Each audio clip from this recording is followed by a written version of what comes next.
माँ बाप को नज़रअंदाज करना इस बशीर साहब को बहुत महंगा पड़ गया। माँ बाप ने शादी करवाई, फिर इसके बाद इसे बीबी मिली। उसके बाद बीबी के प्यार में इतने पागल कि माँ बाप को भी भूल गए। सालों साल माँ बाप को कॉल नहीं करते थे, घर वालों को फ़ोन नहीं करते थे, घर वालों को याद नहीं करते थे, क्योंकि इनके ऊपर बीबी के पल्लू का हवा लग चुका था। वो कहते हैं लोग ना कि जब बीबी के पल्लू का हवा लग जाता है तो लोग सब कुछ भूल जाते हैं। शायद बशीर साहब के साथ भी ऐसा ही हुआ था। लेकिन आज बशीर साहब के हाथ में ये मोटे मोटे कागज़, इतने सारे कागज़ के बंडल, जानते हैं ये किसके लिए हैं? ये हैं कि आज वही बीबी, जिस बीबी के लिए इन्होंने माँ बाप को छोड़ा, माँ बाप को भूला, जाके ससुराल में घर बनाने की कोशिश की, ज़मीन खरीदा, आज वही बीबी इसके ऊपर ढेरों केस दर्ज कर चुकी है। आइए बशीर साहब से मिलते हैं और समझने की पूरी कोशिश करते हैं कि क्या कुछ मिला इसे, इसके मोहब्बत का सिला। अपनी बीबी से प्यार किया, अपने बच्चों से प्यार किया, और आज कोर्ट के चक्कर लगा रहे हैं, आज दर दर की ठोकरें खा रहे हैं। आज हफ्ते में हर एक दिन तारीख पे जाते हैं, महीने में 3-4 बार तारीख पे जाते हैं। क्या नाम है आपका? मोहम्मद बशीर। मोहम्मद बशीर। घर कहाँ है? रेशम्बा। रेशम्बा। हाँ, रेशम्बा मतलब झारखंड का गोड्डा जिला का, गोड्डा जिला बसंतरा प्रखंड। बसंतरा प्रखंड का रेशम्बा। वही रेशम्बा ना, जहाँ बहुत सारा वो एम्ब्रॉयडरी का काम होता है। हाँ, अच्छा ठीक, वही रेशम्बा। क्या हुआ ये सारा इतना पेपर, केस मुकदमा सब में यही दर्ज है, ढेरों चीज़ें, क्या है ये सब? क्या कुछ कहानी है आपका? हम जो ना पकड़िया में जो है, हम मेरा पत्नी है, शादी हुआ था। अच्छा, आपका शादी कब हुआ? 2012 में। 2012 में। कहाँ शादी हुआ? पकड़िया में। पकड़िया में 2012 में शादी हुआ। सब कुछ ठीक ठाक था शादी के बाद? हाँ, शादी के बाद ठीक था। 2 साल रेशम्मा में रहा। 2 साल आपकी बीवी आपके साथ आपके घर में रही? घर में रहे। वहाँ से फिर आके यहाँ पकड़िया। पकड़िया मतलब कि आपके ससुराल, लड़की अपने मैके में? मैके में। तो यहाँ आ गया था, हम बाहर चले गए। बाहर से हम भी यहीं पे रहने लगे। बाहर में आप काम करते हैं? हम बाहर में काम करते थे। कितना कमाते थे उस वक्त? पहले तो कमाते थे 20,000 रुपये। उस टाइम भी 20,000 कमाते थे आप? उस टाइम भी 20,000 कमा रहे थे, और अभी नहीं कमा पाते उतना। अच्छा, उस टाइम भी आप 20,000 कमाते थे, बाहर कमाए। उसके बाद क्या हुआ? वहाँ पे रहते रहते मेरा पत्नी बोला कि ज़मीन बिक्री है तो ज़मीन खरीद लो, तो ज़मीन भी खरीदा। जमीन कहाँ में बिक्री है? रेशम्बा में आप या फिर आपका पकड़िया में? पकड़िया में। आपके ससुराल में जमीन बिक्री हाँ, था? मेरे फिर ससुराल में। तो वो बोला ले लो ज़मीन, तो हम तो ले लिए। और ईटा भी बने, तब से वो खटपट मेरे को करने लगा, मार देंगे, ये कर दे, वो कर आप जमीन ले लिए वहाँ? कितना जमीन लिए? 1.5 कट्ठा। कितना पैसे का? 1 लाख का। 1 लाख रुपए का। उसके बाद ईटा बनवाए? ईटा भी 35,000 बनाए हैं। 35,000 ईटा बनाए? 35,000। जमीन पे घर बनाएंगे? हाँ, घर बनाएंगे। और घर का काम स्टार्ट किए थे? काम किए थे स्टार्ट। फिर दोनों में खटपट क्यों हुआ, आप में और आपकी बीवी में? और वो बोला था यहाँ आपको यहाँ से भगा देंगे, मार देंगे, जान मार देंगे, ये कर देंगे।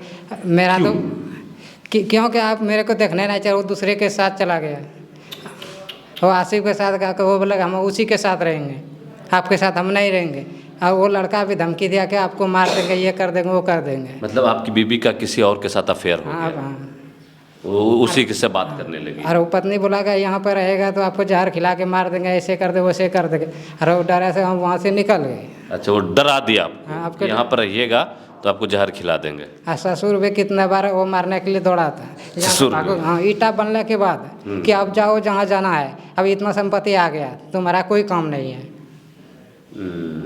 ये हुआ। तो फिर केस भी, मार भी आप ही खाए, डराया भी आप ही को गया, तो केस आपके ऊपर क्यों हुआ? क्योंकि पैसे लेंगे, ऐसे ऐसे आरोप लगाएंगे, आपको परेशान करेंगे। पैसा मांगते केस करके? तब पैसा मांग रहा है? पैसे मांग रहा है। कितने बच्चे हैं आपके? 2 लड़के हैं। 2 लड़का। बड़ा लड़का कितने साल का? वो 7 साल का है, छोटा 5 साल का है। वो लोग से मिल पाते हैं आप? मिलने देता भी नहीं है, कल मार देंगे जान से। अरे इधर उधर जाता था तो वो कभी देखता था कि इधर से आएगा तो मारेंगे उसको। आपका आदमी भी लगा दिया वो पीछे। ससुर जी आपका? हाँ। और आपकी वाइफ? हाँ। बेटा से भी कितना दिन से नहीं मिले आप? 5-6 साल से नहीं मिल। आपको पहचानता होगा बेटा?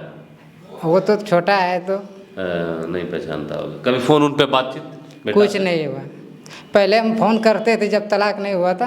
अच्छा, फिर तलाक भी हुआ? हाँ तलाक आप दिए हैं इसका मतलब? हाँ, एक एक करके दिए हैं। एक एक करके? एक एक करके दिया है। वो 2 ठो रिसीव किया, 1 ठो रिसीव नहीं किया। अच्छा, कौन माध्यम से तलाक दिए? फोन पे? कागज़ से। अच्छा, कागज से लिख के तलाक? हाँ, एक एक करके दिया। जो मुसलमान में जो शरीयत में जो है, हाँ हाँ। तो एक एक करके देना चाहिए, एक ही बार नहीं देना चाहिए। अच्छा अच्छा। वो 2 ठो रिसीव किया है और 1 ठो रिसीव नहीं किया है। फिर आप उसके साथ जब रहना चाहते थे, आपके साथ 2 बच्चा था, तो फिर आप तलाक क्यों दे दिए? वो रहता है ना कि मेरे को जान मार देंगे, ये कर देंगे, तो मजबूरी मेरे को देना पड़ा। अच्छा, वही। अच्छा, वो आपको बोला कि हमको तलाक चाहिए, ऐसा बोला? नहीं, वो बोला कि जान मार देंगे, ये कर देंगे, वो कर देंगे, और हम डरा दे दिए। हम डर से आप दिए? आप डर से दिए, जान बचाने के लिए कि मेरा जान बच जाएगा। लेकिन तलाक देने के बाद वो केस कर दिया हम पे। किस चीज़ का केस? वो मेंटेनेंस वगैरह का? मेंटेनेंस के और पुलिस केस भी कर दिया मेरे ऊपर। हाँ, 3 केस झेल रहे हैं हम। 3 केस है? कितना तो महीना में 2-3 तो तारीख करते होंगे? हाँ, करते हैं। बहुत हम परेशान हैं अभी। बहुत परेशान है।